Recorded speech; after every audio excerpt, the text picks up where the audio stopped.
بسم اللہ الرحمن الرحیم۔ پیارے نبی، پیارے نبی،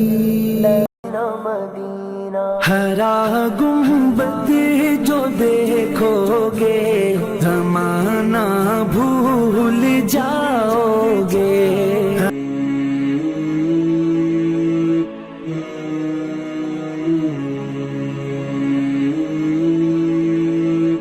اور حضرت علی کا فرمان ہے، امام المتقین، حضرت علی کے بارے میں اللہ کے نبی نے فرمایا، من کنت مولاہ فعلی مولاہ، جس کا میں مولا ہوں علی اس کا مولا ہے۔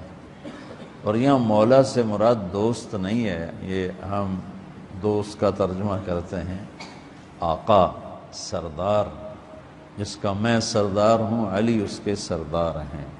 اس کے پیچھے ایک کافی پس منظر میں بہت سی چیزیں ہیں، ان کی صفائی کرنے کے لیے میرے نبی نے غدیر خم پر یہ حدیث بیان فرمائی خطبے میں کہ جس کا میں مولا ہوں اس کا علی مولا ہے۔ تو یہ چند دن پہلے مجھے خیال آیا کہ ہمیں حضرت علی نہیں کہنا چاہیے، ہمیں مولا علی کہنا چاہیے، کہ میرے نبی ہمیں ان کو ہمارا مولا بنا کے گئے ہیں۔ ہم سمجھتے ہیں صرف یہ شیعہ کہتے ہیں مولا علی، وہ صحیح کہتے ہیں،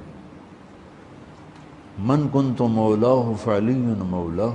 آپ سب کے چہروں پہ میں حیرانی دیکھ رہا ہوں،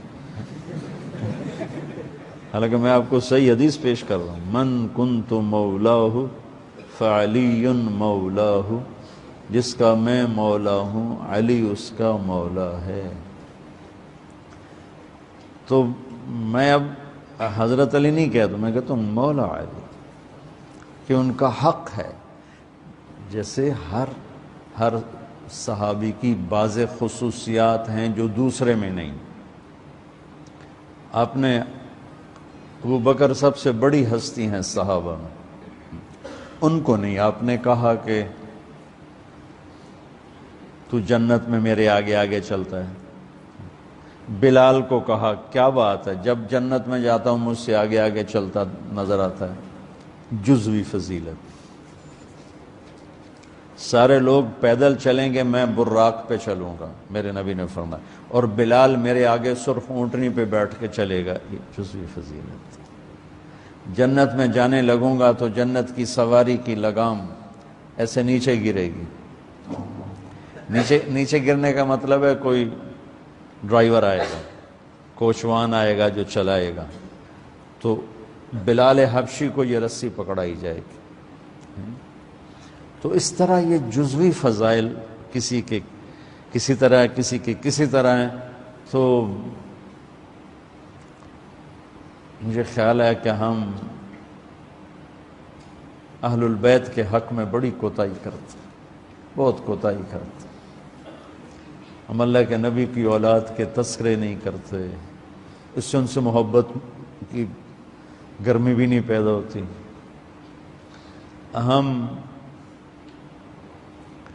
تم میری اولاد کی برائیاں میرے سامنے شروع کر دو تو تم مجھے اچھے لگو گے، اور میرے سامنے آ کر میری تعریف شروع کر دو، چاہے مجھے پتہ بھی ہو جھوٹی تعریف کرنا، تو بھی میرا دل خوش ہو جائے گا۔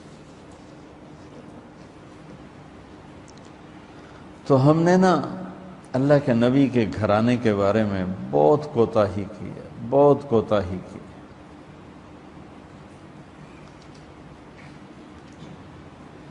تو تم سنتے رہتے ہو، میرے ہر بیان میں اہل بیت کا تذکرہ ہوتا، اور یہ میرا ایمان ہے کہ یہ میری بخشش کا بہت بڑا وسیلہ ہے اگر اللہ کے ہاں قبول ہو۔ ریاکاری میں مردود ہو گیا تو وہ تو الگ بات ہے، اور جو اس کا ہر فیصلہ حق ہے، لیکن اگر میرے اللہ نے قبول فرمایا تو میرے بیانوں میں میری سب سے بڑی متاع میرے نبی کے گھر کا تذکرہ ہے۔ میں اس سے اندر کی محبت سے بھر کے کرتا ہوں، اور اپنی کوتاہی پر اور امت کی کوتاہی پر استغفار کرتا ہوں کہ ہم نے اپنے نبی کی اولاد بھلانا تو کیا ہے، 60 سال میں کیا کر دیا، ذبح کر کے رکھ دی۔ مجھے حیرت ہوتی ہے کہ نبی کا نواسا ہو اور ادھر سارے نامراد سور قسم کے انسان ہوں، اور پھر ان کے پیچھے لگ کے نبی کے نواسے کو ذبح کر دیا جائے، کچھ سمجھ میں نہیں آتا۔ شاید اللہ ان کے عالی شان مقام طے کر چکا تھا۔ جب وہ سب ساتھیوں نے کہا نا کہ آپ واپس چلیں، وہاں ابن زیاد آ چکا ہے، واپس چلیں، تو فرمایا کہ نہیں مجھے جانا ہے۔ ان کا تم موت دیکھ رہے ہو، کیوں جا رہے ہو؟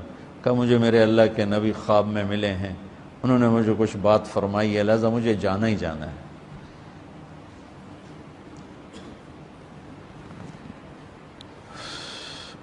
میں پتہ نہیں بیان کیا کر رہا تھا حضرت علی کا،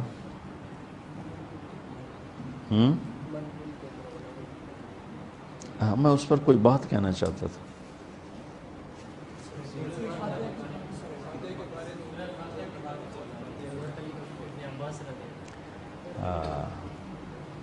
مولا علی نے فرمایا اگر میں سورہ فاتحہ کی تفسیر کروں، سورۃ فاتحہ کی تفسیر لکھواؤں تو 70 اونٹوں پہ لادی جائے گی، 70 اونٹوں پہ۔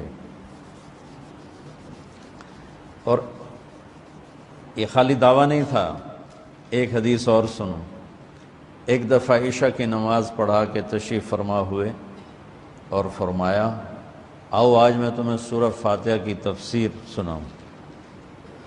تو شروع کرتے ہیں بسم اللہ سے، اور بسم اللہ کی با سے شروع کرتے ہیں۔ عربی میں تو حروف کا بھی مطلب ہوتا ہے نا، با کا مطلب بیان کرنا شروع کیا اور فجر کی اذان ہو گئی، با چل رہی تھی۔